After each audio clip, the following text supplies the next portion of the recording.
দুনিয়াতে চিল্লাইয়া কথা বলার মতো কষ্ট জমিনে আর কোথাও নাই। দুনিয়ার সব থেকে কষ্টের কাজ হলো অনবরত কথা বলা। আল্লাহ বলাইতেছেন না হয় সম্ভব না, কিন্তু একবারও কিন্তু বলি নাই এই লালমনিরহাটের মুসলমানেরা আমি পাঁচ কল্লিওয়ালা, তোমরাও পাঁচ কল্লি দাও, না হয় গোমরা ধ্বংস হয়ে যাইবা। আমি কওমি মাদ্রাসার সন্তান, তুমিও যদি কওমিতে না যাও ধ্বংস হয়ে যাইবা।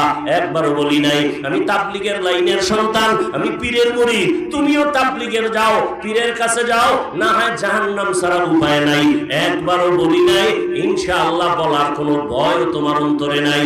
বরং আমি তোমারে শুধু একটা পরামর্শ দিয়া যাব, তুমি স্কুলে পড়ো, কলেজে পড়ো, ওখানে থাইকা জান্নাতের পথটা ওপেন করো। তুমি চাকরি করো বাবা, ওখানে থাইকা জান্নাতের পথটা ওপেন করো। তুমি ব্যবসা করো, ওখানে থাইকাই জান্নাতের পথ ওপেন করো।